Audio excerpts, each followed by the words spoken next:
कार्यक्रम के प्रायोजक हैं श्री मदन भाई रेखाबेन हुमड़, रूपेन प्राची हुमड़, अनगवीर आर्शवीर हुमड़, रिक्ता विशाल सेठी, आरिका अर्जुन सेठी। उपस्थित भव्य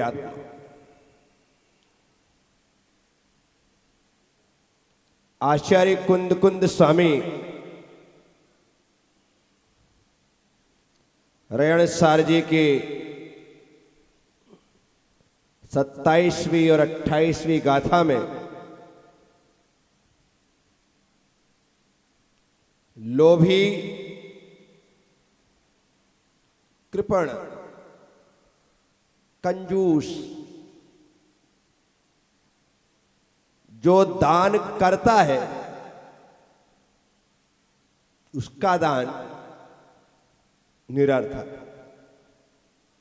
पहली बात तो यह है कि वह दान करता ही नहीं, और यदि करता भी है तो उसके पीछे उसका गणित होता है।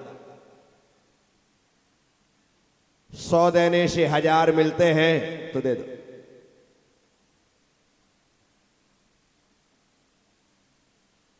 दान करने से नाम हो रहा है तो कर दो। इसलिए आचार्य कुंद कुंद भगवान कह रहे हैं, लोभी का दिया गया दान निरर्थक है। गाथा देखिए, जस कित्ती पुण्य लाहे दे देसु बहुगम पिजत तथेव सम्मादेशु गुण भायण पत्त विशेषम न जानन्ति जंतम मंतम तंतम परिचर्दम पक्षवाद विवर्णम पडुच्च पंचमयाले भरहे दानम न किम मोक्षस्स। भगवान कहते हैं, लोभी पुरुष यश, कीर्ति और पुण्य लाभ के लिए यत्र तत्र कुपात्र आदि को बहुत दान देता है, वह सम्यक्त्व आदि उत्तम गुणों के आधार सुपात्र को नहीं जानता।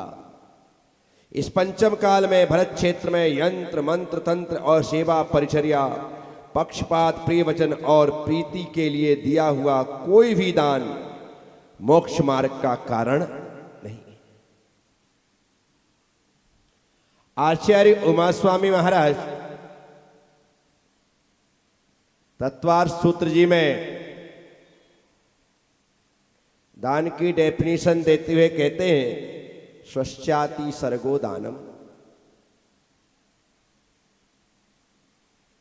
स्व और पर के उपकार के लिए जो दिया जाता है वह दान। जहां पर भावना उपकार की है, जहां पर भावना कल्याण की है,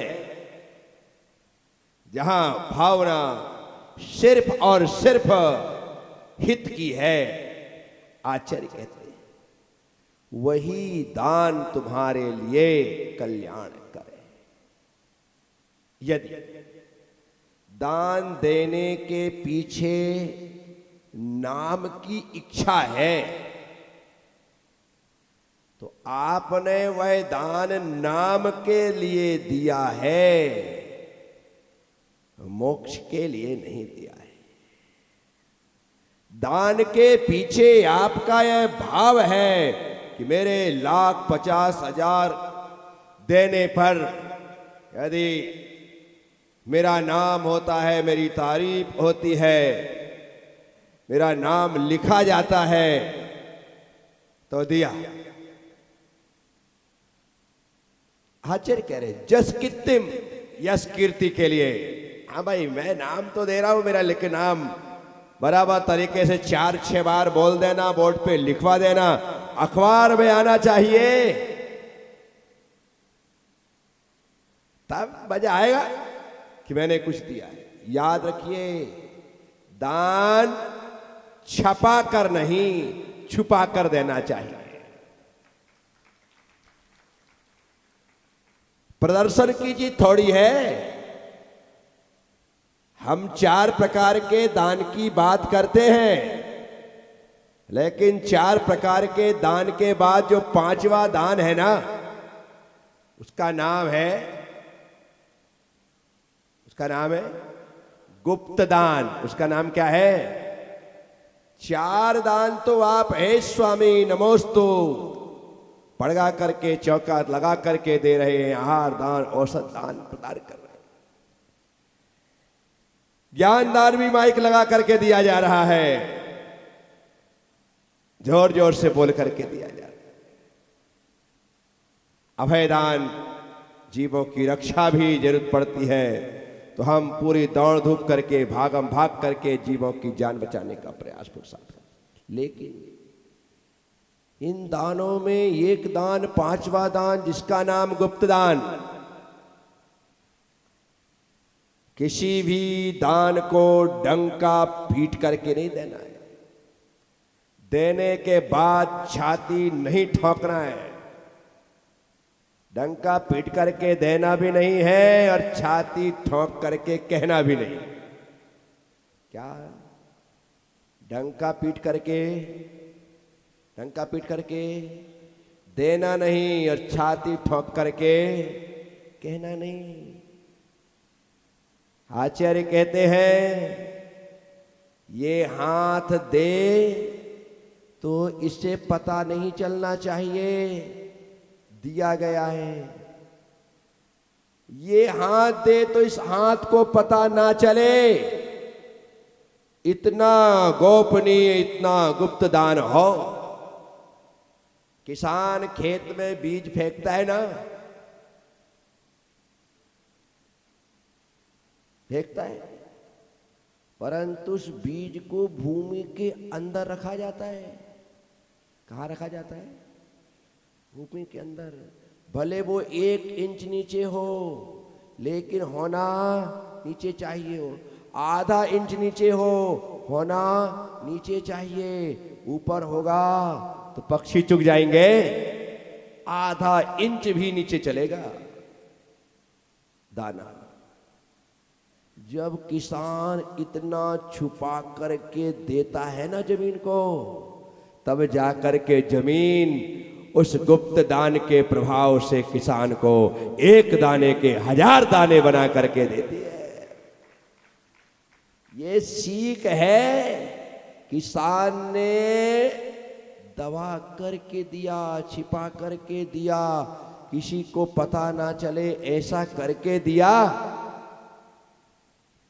तब उसे उसका परिणाम फल के रूप में विस्तृत रूप से प्राप्त हुआ, विशद रूप से प्राप्त हुआ। ये सब चीजें देख करके सीखने की होती है कि हम कैसे सीख सकते हैं। समुंदर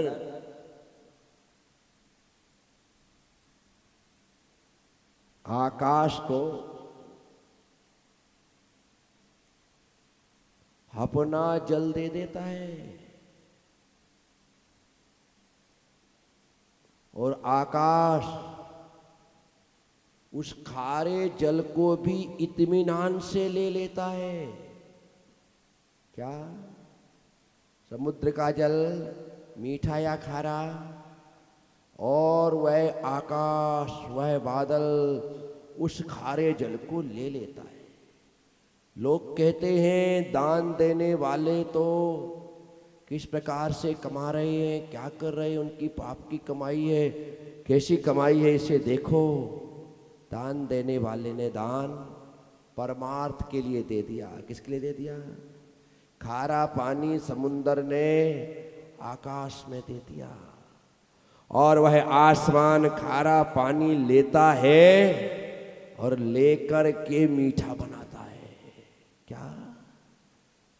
खारा पानी आकाश में जाकर के फिल्टर हो गया। कैसा हो गया? पाप का पैसा परमात्मा में जाकर के फिल्टर हो गया।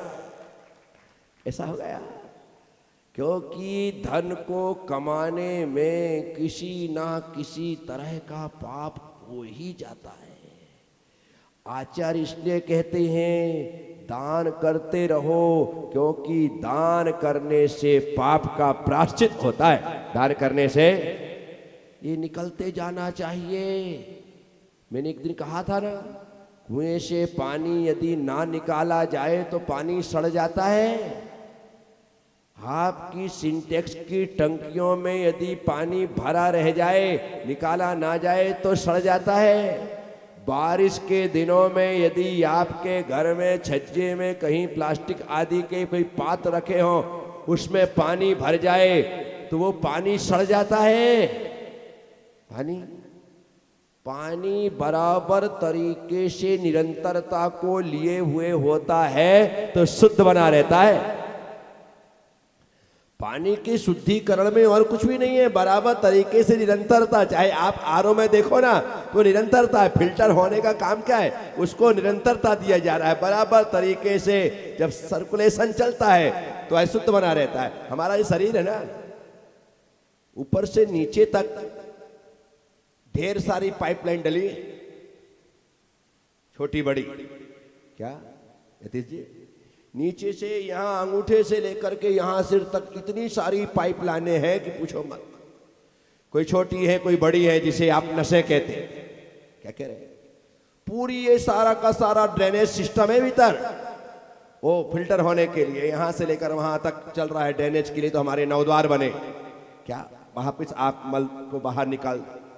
लेकिन ये भीतर शरीर में जो पाइपलाइन है, अब देखना, खून लगातार ऊपर नीचे हो रहा है, जिसे ब्लड प्रेशर कहते हैं। क्या कहते हैं? ब्लड प्रेशर हाई भी नहीं होना चाहिए और लो भी नहीं होना चाहिए। लो हो तो तकलीफ और हाई हो तो तकलीफ। ब्लड का प्रेशर बराबर तरीके से चलता रहे, ये सर्कुलर ऐसा चलता है तो हमारा खून शुद्ध बना रहता है। और यदि किसी पाइप लाइन में जाम आ जाए, चौक पड़ जाए, तो क्या होता है?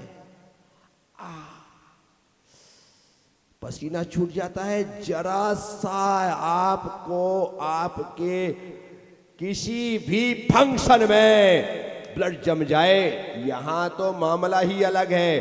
कहीं भी जम जाए, कहीं भी ठहराव हो जाए, तकलीफ हो जाती है।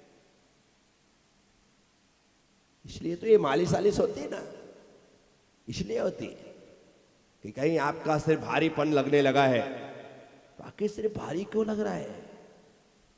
प्रेशर बराबर नहीं आ रहा है। इसलिए खाली पेट का ही प्रेशर तुम समझते हो, हर स्थान पर प्रेशर पड़ता है। हर स्थान पर चलने पर पैर में प्रेशर आता है, घुटने में प्रेशर आता है, थाई में प्रेशर आता है, कमर में प्रेशर आता है। ये हाथ बराबर चलते हैं तो इनमें प्रेशर आता है, गर्दन झुक कर के चलती तो गर्दन में प्रेशर आता है, सिर झुका रहता है तो हृदय, पूरे शरीर में प्रेशर आ रहा है। बराबर तरीके से प्रेशर हो तो कोई तकलीफ नहीं, लेकिन जब वो हाई हो जाता है तो तकलीफ, और लो हो जाता है तो तकलीफ। इसलिए इस शरीर को बराबर तरीके से उपयोग में लेते रहना चाहिए। एकदम आराम भी मत दो और इसकी हिम्मत से ज्यादा काम भी मत दो। क्या? जितनी इसकी हिम्मत नहीं उतना तुम काम दे दोगे तो ये टे बोल जाएगा। मैंने मुंबई से पूना बिहार करते समय जब मैं लूनावाड़ा की चढ़ाई चढ़ रहा था, गजब की चढ़ाई है, खतरनाक। गाड़ियां हाँप जाती है, गाड़ियां ऐसी उनकी आवाज निकलने लगती कि पूछो मत। गाड़ियों की स्थिति खराब हो जाती है। चलने वाले, मैं पैदल चल के गया, मैं जानता हूं कि किस प्रकार से उसमें चलना हुआ है। हर 25-50 कदम पर ऐसी स्थिति बनती है, इतनी खतरनाक चढ़ाई है। तो शरीर में ज्यादा ओवरलोड हो जाए तो भी तकलीफ, और ये ज्यादा आराम तलब हो जाए तो भी तकलीफ। कई लोगों ने अपने शरीर को इतना सुकुमार बना रखा है कि पानी का गिलास भी नौकर उठा के देता है। पानी गिलास भी नौकर उठा के। यदि नौकर नहीं होगा 2 घंटे सेठ जी प्यासे रहेंगे, लेकिन पानी उठा करके। हाँ, नौकर आएगा तब कहेंगे भाई पानी दे। ले भाई, कमाल है। ऐसे लोग भी होंगे तुम्हारे कोटा में। स्विच यहां बाजू में है, खुद फैन ऑन नहीं करेंगे। नौकर वो दूर खड़ा है, उसे आवाज देंगे, फोन करेंगे, बुलाएंगे, बोले पंखा चालू कर दे। सेठ जी पास में तक खुद कर सकते थे, पर सेठ जी कर देते तो काहे के सेठ जी। और तुझे बुलाया है तो लगता है यहाँ मेरे नौकर चाकर है, फैन चालू करेगा। कमाल है। बोलो, इतने आराम तलब मत बनिए। दिन में 25-50 बार उठिए बैठिए, शरीर के स्वास्थ्य के लिए। बैठ गए तो बैठ गए। अब सुबह से शाम तक बैठे हैं, ना हिलना हो रहा है, ना डुलना हो रहा है, ना चलना हो रहा है, कुछ हो ही नहीं रहा है, बैठे हैं। बैठे बैठे खा रहे पी रहे, सब कुछ आराम, सब चल रहा है, वो नहीं हो रहा है। पहले तो कम से कम सुबह से आदमी जंगल जाता था तो 100-200 500 मीटर चल करके जाता था, चल करके आता था। वहां जाता था तो उखरू के बल बैठता था।